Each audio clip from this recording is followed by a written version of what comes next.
कैसे हैं आप? I welcome you to video session classes of civil procedure code 1908. Today we are going to discuss new important topic, मीन profit. मीन profit जिसकी spelling है MESNE. इसका प्रोनाउंसिएशन होगा मीन प्रॉफिट. कुछ लोग उसको मेसने प्रॉफिट भी बोलते हैं, पर it is wrong. It is called मीन प्रॉफिट. आइए समझते हैं मीन प्रॉफिट क्या है, इसको हिंदी में अंतकालीन लाभ कहते हैं. मेसने profit may be claimed against that person who has in wrongfully possession of immovable property of others. कहने का मतलब है मीन प्रॉफिट सिर्फ ऐसे व्यक्ति के विरुद्ध, मीन प्रॉफिट का दावा ऐसे व्यक्ति के विरुद्ध किया जा सकता है जिसने किसी इमूवेबल प्रॉपर्टी पर सदोष कब्जा किया हो और उससे कोई लाभ प्राप्त किया हो. Let's have look the legal definition of मीन profit as per parent. Mean profit is defined in subsection 12 of section 2 of Civil Procedure Code. Mean profit means those profit. Mean profit means those profit which a person in wrongfully possession of property actually received or might with ordinary diligence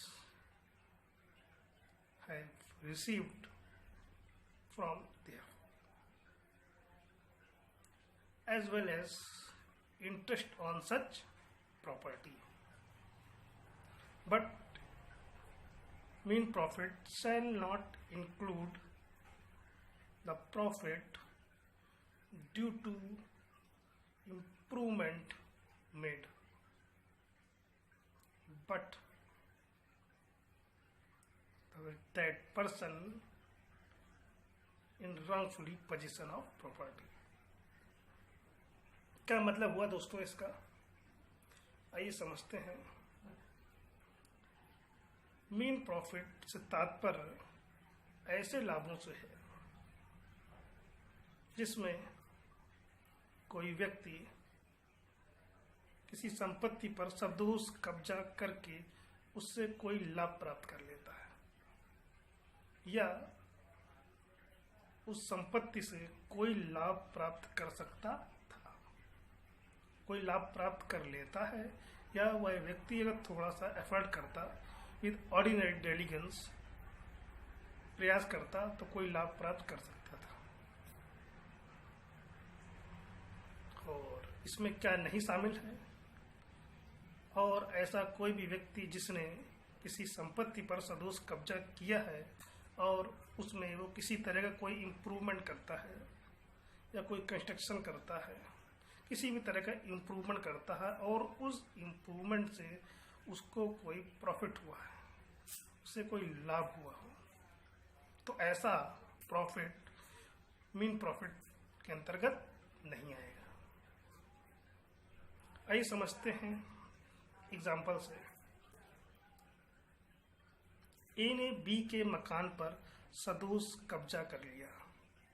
A B के मकान पर सदोष कब्जा कर लेता है और उस मकान को वह किराए पर उठाकर उससे कुछ लाभ प्राप्त कर लेता है, तो यह मेन प्रॉफिट है. या वह व्यक्ति उस मकान को किराए पर नहीं उठाता है, तो भी यह मेन प्रॉफिट के अंतर्गत आएगा.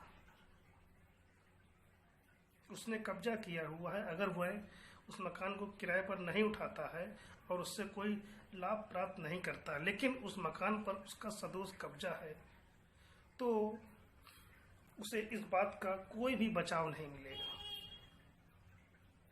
कि उसने कोई लाभ प्राप्त नहीं किया हुआ है. और समझते हैं इसमें क्या नहीं शामिल है.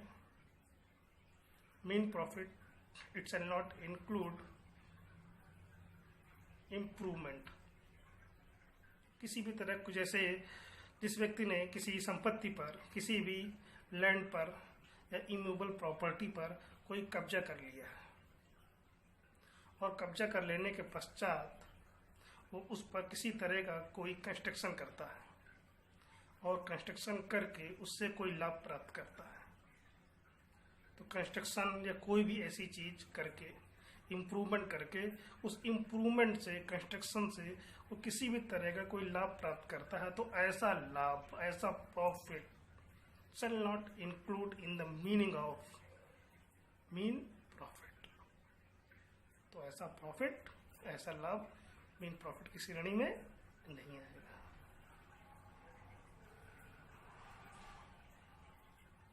जैसे एग्जाम्पल से समझते हैं, ए ने बी की लैंड पर कब्जा कर लिया, एग्रीकल्चर लैंड है, और उस पर किसी भी तरह का कोई कंस्ट्रक्शन करके कोई नलकूप या ट्यूबवेल वगैरह बना दिया और उससे वह कोई लाभ प्राप्त करता है,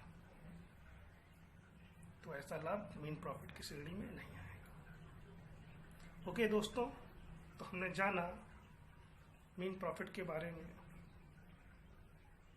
thank you for watching my video.